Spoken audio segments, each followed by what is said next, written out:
Hello there. What's going on, everybody? Today we're going to be taking a look at how to play Outer Rim, Fantasy Flight's newest game from 1 to 4 players. I'm going to be walking through the components, how you set it up, and how you play. If by the end of the video you like what you've seen, I also invite you to subscribe and click the bell for alerts. I do a lot of videos, I do a lot of stuff about Star Wars and where tabletop and Star Wars mix, as well as some other board games and some other Star Wars related content. I also run giveaways all the time, so there's a lot of stuff here for everybody. So with that being said, let's jump right into this game. So first I've got a selection of the components here, and I just want to run through what they are. You're going to have a pile of damage tokens. These are going to track damage to you and your ship. We've got credits. Credits are very important. We've got 1,000 credits, 5,000 credits, and 10,000 credits.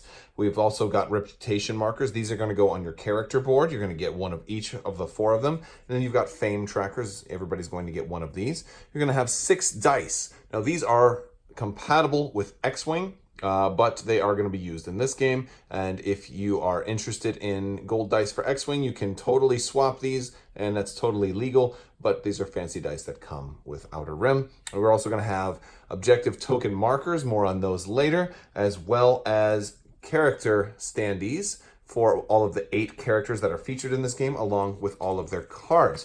You're also going to have a deck of AI cards. We're not going to use those in this game, but then we're also going to have a deck of numbered cards. You probably will want to keep these in order, so don't really shuffle these. Don't ever shuffle these, as a matter of fact, but there's going to be a whole lot of cards here, and with these cards, the number of pips on the bottom indicate how many different types of that number there are. A lot of them will have only 1 pip, which means like there's only one number 7. And these cards, when you flip them over, are going to have story and other trials and tests and a little bit of story on them. And those are going to be for various different checks and encounters that you encounter along your various journeys. So next thing you're going to do is select a player board. There are different colored player boards. They're in all different, like orange and yellow, and they're all the same though, so it doesn't matter. You just pick one color, and you're going to go ahead and put your tokens right in the center over Imperial, Rebel, Syndicate, and Hutt. The symbols will match up. This is going to be your faction board and your reputation with those factions. If you were to gain faction with, say, the Rebels, that would move all the way up to the top. Or if you were to lose faction with the Rebels, it can move all the way to the bottom. There are only 3 positions. There's neutral, positive, and negative. And we'll talk more about those later when we talk about the patrols that are out there. You'll also take this reputation peg, start that out in 0. You'll notice that on the 10, this game will play to 10 fame. This is where you're tracking fame, and you can play longer games up to 12 fame or shorter games up to 8 fame if you're looking for something a little quicker. And for your first game, you can even play a tutorial game where you're playing only up to, say, 5 fame, just to teach somebody the basics for your first game. But standard game is to 10 fame. When you choose your character, you're going to select one of these at random, and we'll go with Boba Fett for this game, and we will place that character down here. Now, on Boba Fett's card is going to tell us a lot of different things. You want to make sure the gray side is up, because all of these characters also have a different colored side, so once they have completed their personal goal. So Boba Fett's character tells us a number of different things. First off, their number in red is going to tell us how many dice they roll when they are attacking. These type of dice right here. And dice are a good thing. When you roll dice, whether it's a space combat or a ground combat, a blank is always going to be a blank, and an eyeball is not going to count for damage, but a damage symbol will count for 1 damage, and a critical will count for 2 damage. And damage, of course, will go to your opponents as well as you, because you are going to be able to take up to 4 health. Then the yellow number is going to be how many hit points you have. And as you take damage, you will put damage counters. See, remember we talked about those before. They're going to go on your character card. Once your damage total exceeds or meets or exceeds that amount, you are then defeated. You will tap your guy over wherever they are on the map, and you will have to heal next turn. So being defeated is kind of a bad thing, because it makes you miss out on some potential actions. Now, you'll notice also on your player board here, you're going to have the opportunity to put gear up on here, and as well as jobs and or bounties. You might see a job like this card, and you will slide that underneath there, and that's going to take up one of your job or bounty slots. You cannot have more than 2 at any given time, and your player board is going to be static. You're not going to really change your player board. You can just change the cards that go into them. You could potentially get gear, and gear will go in various places, like maybe I get a jetpack, and that will go up in here in one of my 2 gear slots. So you can outfit your character a little bit better by putting equipment into those slots, but you are restricted by the number of slots there. You can potentially always sell things or get rid of things or drop, jobs if you need to get another one. You're also going to have a starting ship. Your starting ship is going to go to the left of your player board, and this will also have similar numbers on it. And for example, we could start with the G9 rigger, or we could flip this over and start with the G1A starfighter. Now, the difference between these two starting ships, and this is the same one for everybody. There's 4 of these, and everybody will start out with either this ship or this ship. The difference between the two is that this one is speed 5, 3 attack, and 4 health, whereas this one is speed 6, 2 attack, and 3 health. So this one is more for maybe somebody who wants to do jobs and deliver cargo, and this one might be a little bit more for somebody who's looking to do some combat. So, depending on your playstyle, you can pick one of the 2 starting ships. However, once you pick it, it's locked in for the game, but you can buy more ships, so don't worry too much about that. You'll be able to get more ships later on. But you're also going to have a cargo slot, a mod slot, and a crew slot. So, for example, a mod, and this will go to the left of your player area. Like a mod, if I got a quad laser cannon, I could put that right there, and that's going to increase my attack by 1 more, so then I would have an attack of 4, for example. Same thing with cargo, and same thing with crew. So those are going to be interesting. Cargo are going to be things that you'll be delivering. Crew are people that are working on your ship. And if you want more slots, you'll have to buy more ships. So now I do want to also talk about there are other ships available. So let's just take a quick look at other ships. So the other ships that are available are all going to have different cards, and they're also going to be double-sided. But they are also going to have a ship goal. Now we have these goal tokens over here, and you'll see we will use these to track certain goals. So this one, it says, if you have either 2 mods or 1 mod and Chewbacca crew, deliver 1 cargo and gain 1 fame and flip this sheet. So if you're ever able to accomplish that goal, you can flip this card over, and then it will become the Millennium Falcon, and then we'll have a new ability. So basically it's like it levels up. You also notice that there's a cost up here for all these ships that you'll be able to buy later on. But what's more important is keeping in mind the fact that your new ship will have more stats, will have more options for things like crew, cargo, and mods. And you see sometimes they'll have a alternate. This one can be a cargo or a mod. So you can do a lot of different things the more fancier ships you buy. And that's a good thing. But if you had a ship that wanted to maybe win a certain number of combats, and you'll use these tokens to track that. So if your ship goal said win 3 combats, before you can flip this card, you win 1 combat, you would put that on there. You win your 2nd combat, you'd put that on there, just to make sure that you're keeping track of whatever your goals are. That's also going to apply to your player card, because if we look at Boba Fett's card here, he's gotten a personal goal that says gain rewards from 2 bounties to gain 1 fame and flip this card. So once he gets his first bounty, we're going to just track that. So we know that he's already accomplished 1 bounty, and we're not stuck trying to redo it over and over again. And then once we get the second one, then we can flip the card. So that's what these tokens are used for. Boba Fett also has an action, and he can secretly look at a contact on his planet. So if your character has an action on them, you'll be able to do those during the action step, but we'll talk more about the player turn and the different steps that you can take here in a moment. But I also want to point out that you have a couple of other things on your player card. You're going to have keywords down here at the bottom.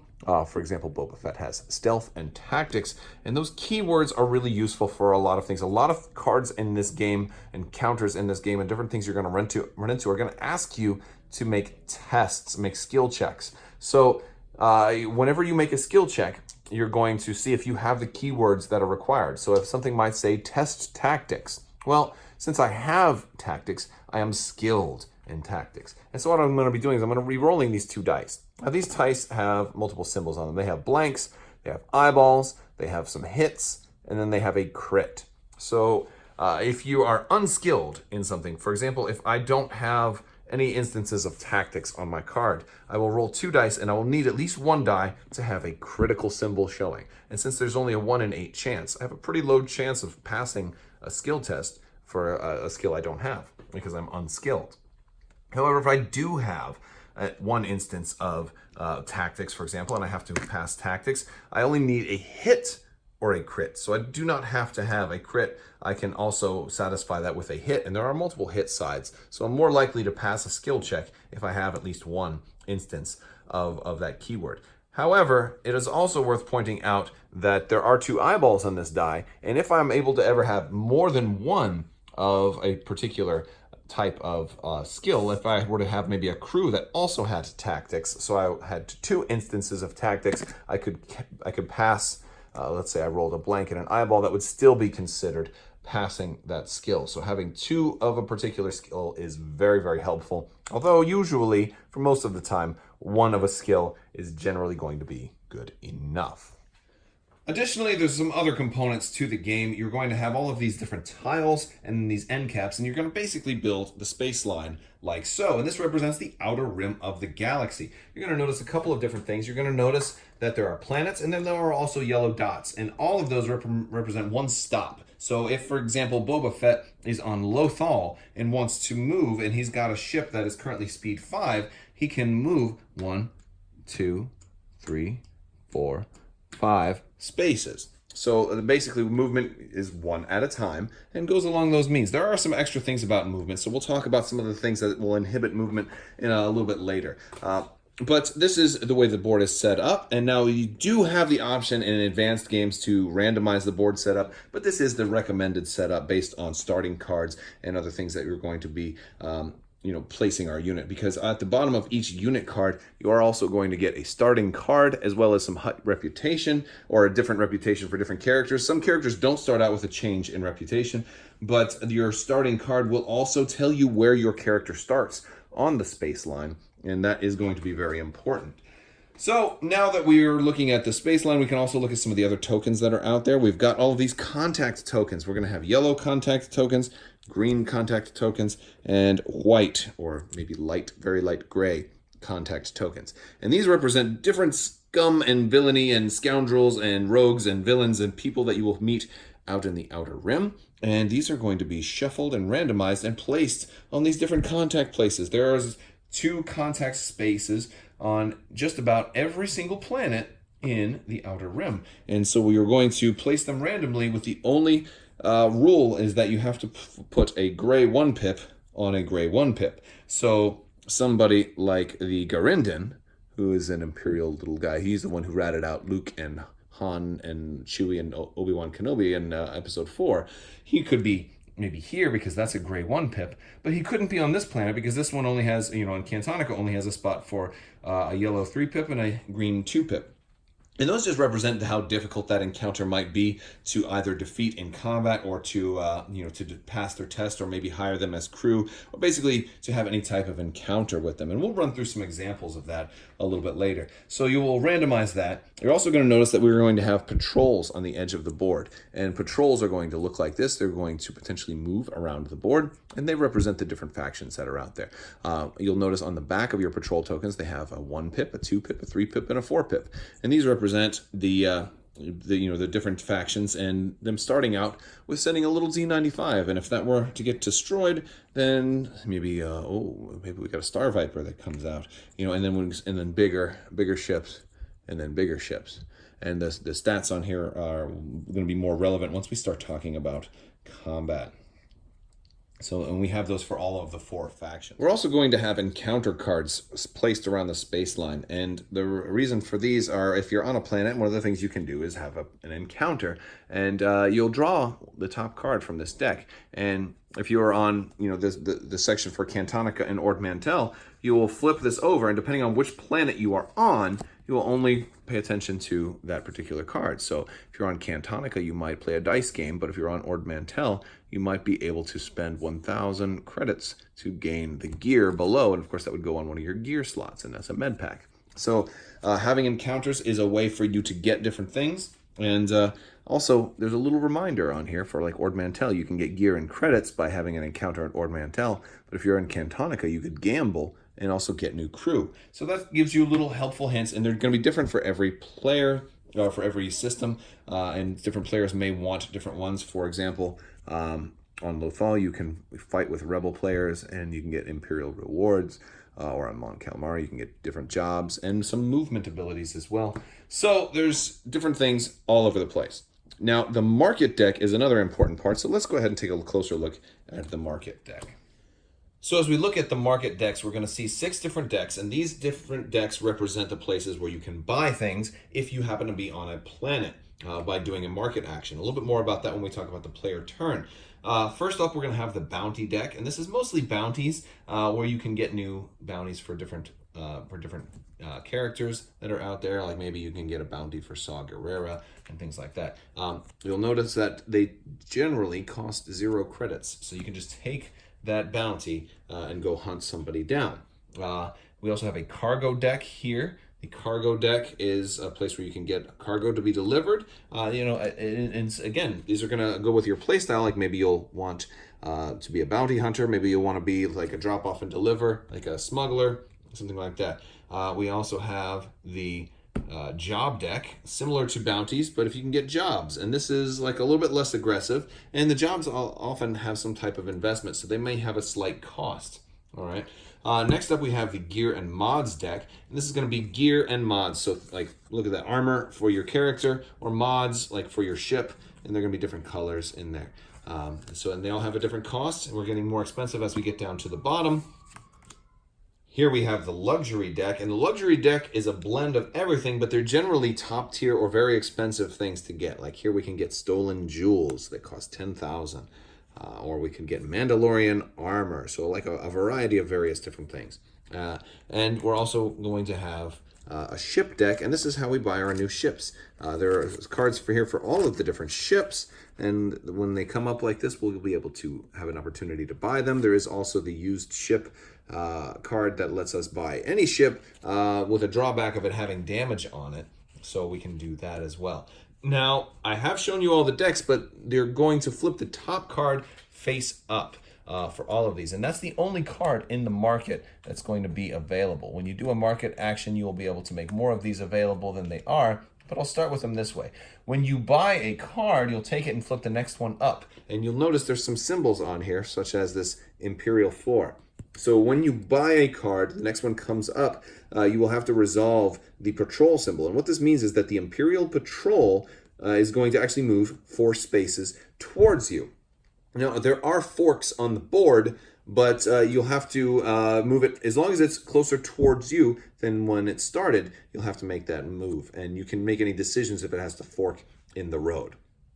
Assuming I was out here in space and pulled the Imperial 4, I would then have to move it along the lines, and I could take any forking path I wanted. So starting here, I could go 1, 2, 3, 4, stop there. Or I could go 1, 2, 3, 4. I couldn't move it backwards or farther away from me, but I can take a different fork that might be advantageous and then actually has it not really that close to me. The only rule is that if it could reach me, I must take that path. So if I were on Naboo here, it could actually reach me with a 4 speed 1, 2, 3, 4, and it could then they can be in orbit over a planet. So I would not be able to take it 1, 2, 3, 4 because that would not be reaching me. So it would have to go there.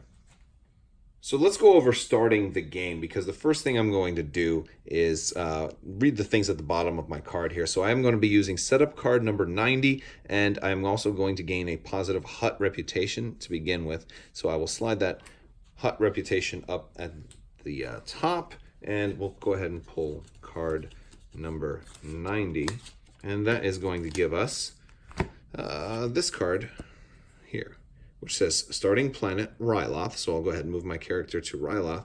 And I have a bounty for Lobot. Now this tells me a couple of different things. It gives me an elimination reward and a capture reward. So I can just fight him, and he's going to have a combat value of 2. Or I could capture him and then take his token and put it on this bounty. And then I could deliver it to Cantonica. So that's going to go underneath here. And that's one of my 2 bounties. I can still take on another bounty, but I would not be able to take on a third without dropping the first one. So let's go up to the board and take a look at how we're set up. So here we are starting out the board. Notice I've put all the patrols on the first yellow dot after where they start. And I am setting up with Ketsu Onyo, who's going to be my opponent today, starting out on Mon Calamari, whereas I am starting out right here on Ryloth.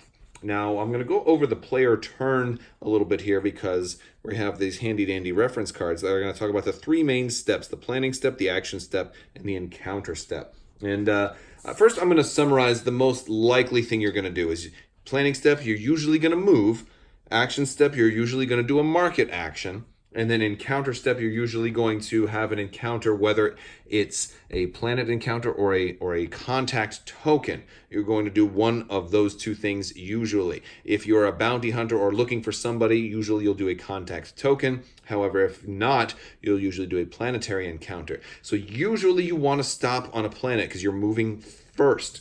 But let's talk about these things in greater detail. So first off, we have the planning step. So you can move up to your ship's speed. You do not have to move the full ship's speed. If I want to stop at Tatooine, I may only move 2 instead of my starting 5 or something like that. So I can definitely stop in various different places. But it's generally better to stop on a planet because of the encounter and the market action, which requires you to be on a planet. It's also worth pointing out that there is a deck of cards for the encounters if you're at a nav point. However, these are usually not quite as fortuitous as the planets. And the nav point will have 2 different options, whether you have a patrol in your space or if you do not have a patrol in your space. And they're going to reference all different things, like if you have positive or neutral hut reputation, or if you have negative hut reputation. There'll be all kinds of nasty things that can happen to you, or all kinds of rewards that can happen to you. And this is kind of a theme throughout all of these encounter decks. But usually there's better rewards on the planetary systems, and also being on a planet, like I've said before, does allow you to take the market action. If you choose not to move, however, and there's some reasons maybe you don't want to, maybe you failed a fight with somebody and you need to try again, maybe you'll just stay where you are, you can gain 2,000 credits. It's also useful if you're 2,000 shy to buy something that you want to buy, so maybe you just stay where you are. Also, the last thing you can do during this step, if you don't move or don't gain 2,000 credits, you can just recover all of your damage. So if you're defeated, you'll have to do this.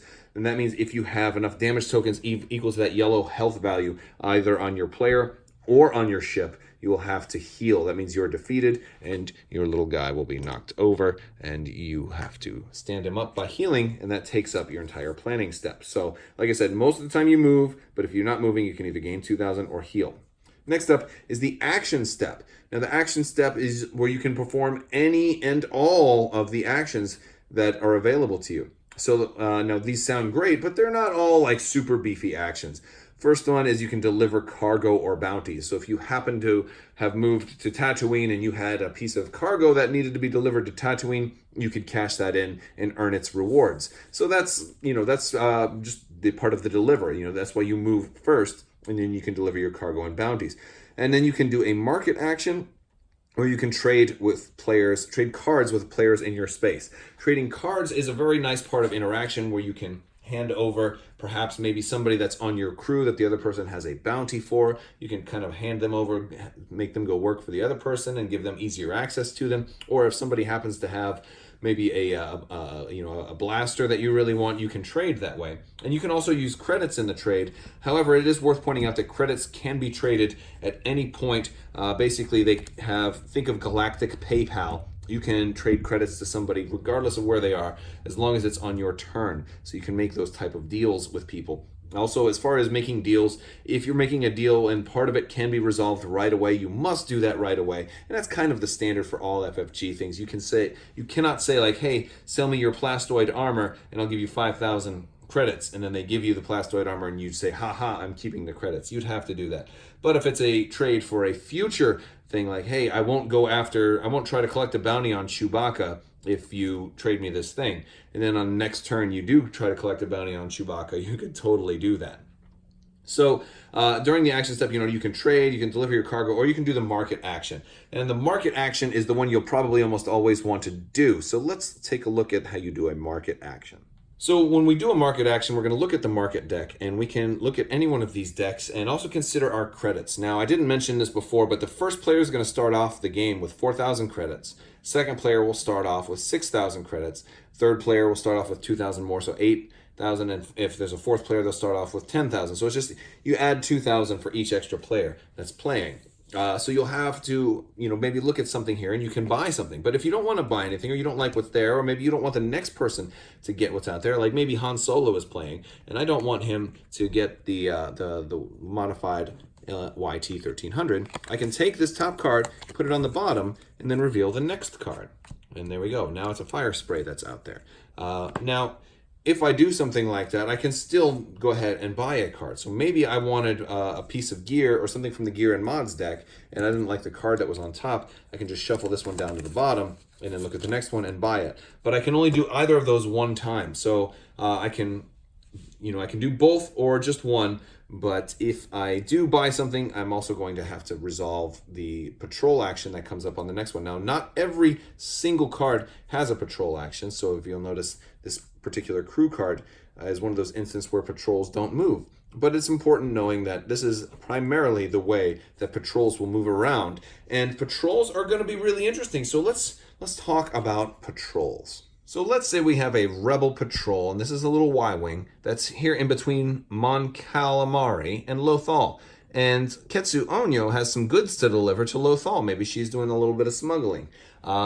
If anytime during your movement you enter the space with a patrol, you're going to have to stop. And the only exception to that is if you happen to have positive faction. So if she was up there with the rebels, then she could move through them, no problem. But usually you don't have positive faction with everybody. So, having a patrol at neutral faction means that you have to stop and kind of fly casual. Maybe they board you. Maybe it's Imperials and they board you. Maybe it's Rebels and they're not sure who you're working for. So they, they scan you. Maybe it's the Hutts and they open a dialogue and try to convince you to work for them. However you want to role play this scenario out, and you can totally do that, the rule is you have to stop. Now, if you also have negative faction with them, you're going to have to fight them during the encounter step. And I haven't gotten to that part yet, but I will get there because that's the third and most important part of the player turn. But fighting them is not something you'll really always want to do, but it can be beneficial at certain times. It's also worth pointing out that if you do fight a patrol, and you can fight them willingly, even if you don't have negative faction, you will lose a faction reputation with them. You will go down if you defeat them. However, if you do try to fight them and you lose, you don't go down in faction. So moving these patrols can be very strategic. If I'm Boba Fett and I'm all the way on the other side of the board, I might want to take the rebels a little closer to me and have them take a route that's going to deliberately inhibit my opponent. So this is one of the main ways that you have player interaction and a little bit of take that mechanic, because you can park a patrol in between an opponent and their destination. So back to the player turn, we talked about the planning step. Usually it's move. We talked about the action step. Usually it's a market action. Granted, you don't have to buy anything to do a market action. You can still filter through the deck.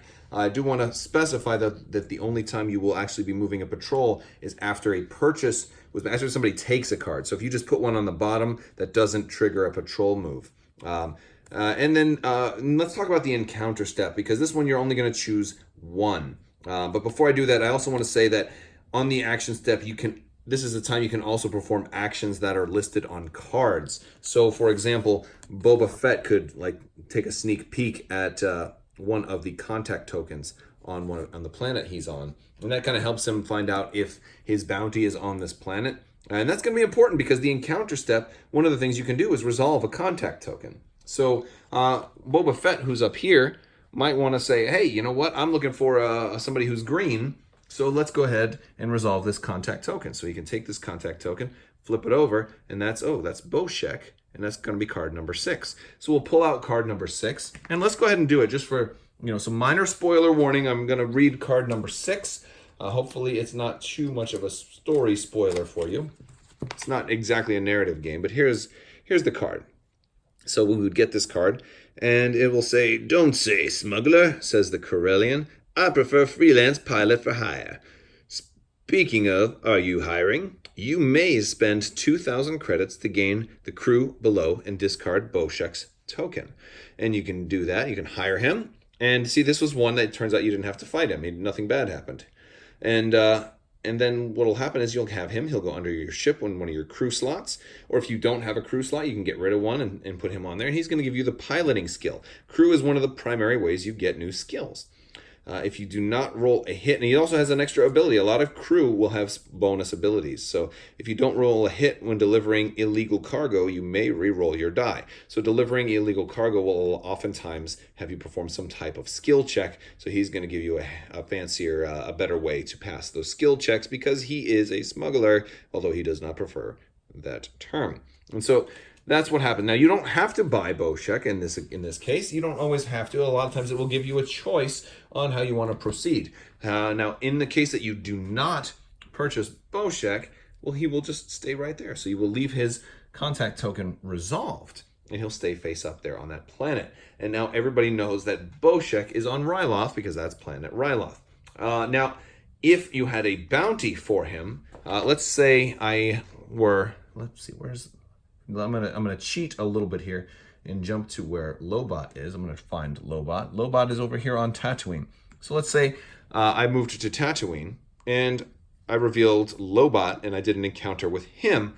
I could, instead of pulling up his card, I could just fight him with this value. So let's talk about combat while we are in the encounter step, because combat is definitely part of an encounter. So the way combat works is both you and the player to your left are going to roll dice. However, if it's combat against a player, the defending player will roll dice. You'll roll combat dice equal to the number of attack you have, and Boba Fett has an attack of 3, and the player to your left will roll for the person you're attacking if it's like a bounty, and they'll roll 2 dice. And you're just going to count the total damage. The highest number of damage wins. Now, like I said before, crits are going to count as 2 damage, hits are going to count as 1 damage, and you ignore the other symbols unless, of course, you've got some kind of gear that's going to change your combat rolls in some way.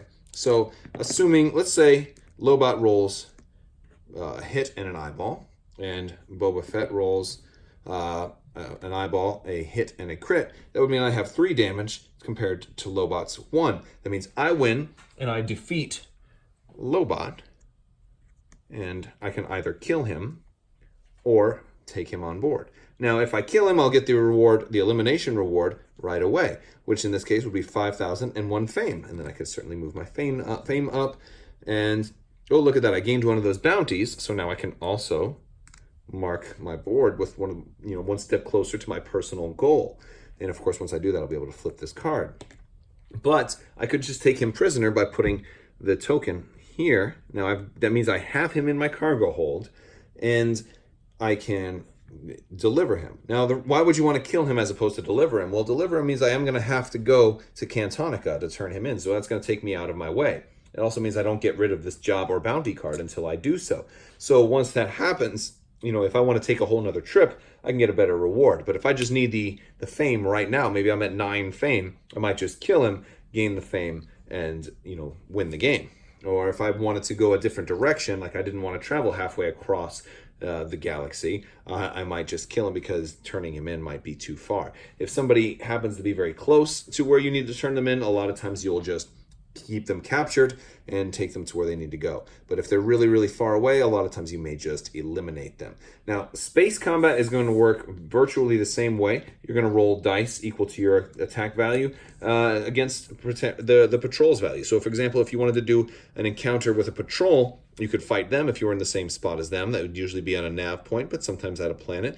And if you'll notice, the level 1 patrols, and all of the patrols have the same stats. They just have different artwork. But all of the level 1 patrols are going to start out with 3. So space combat will generally be a little tougher than a lot of the ground combat. And if you do defeat these rebels, of course you'll lose a rebel faction, but you'll gain 5,000 credits.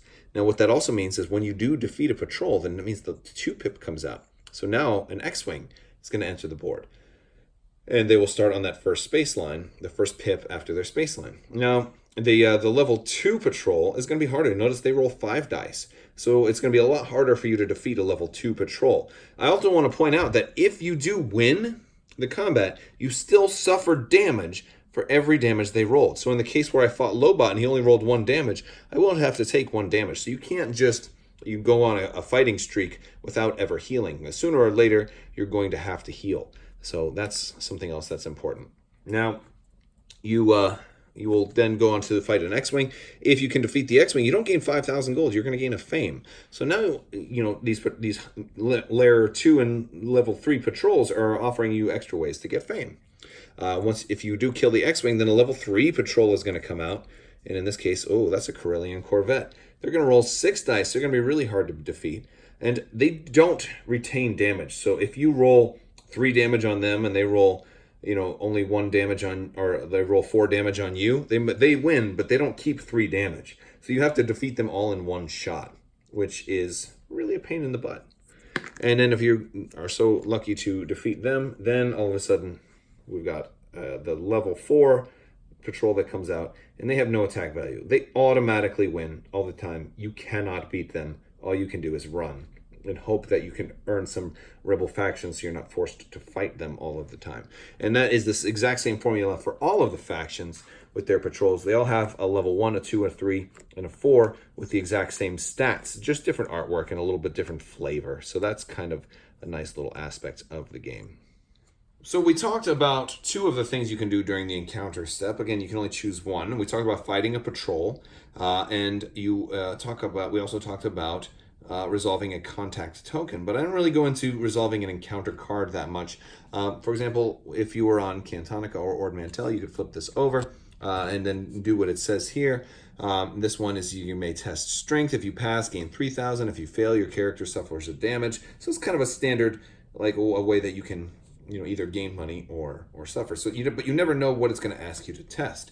I do want to point out that sometimes you'll get a secret card. If you're on Ord Mantell, you'll get this secret. When there's a secret card, you're going to keep it secret. It doesn't go on you're going to keep it face down in front of you. Now, everybody will know that you do have a secret, but they won't know what your secret is, and you'll be able to read it and follow its instructions, and when something happens, you'll be able to resolve it.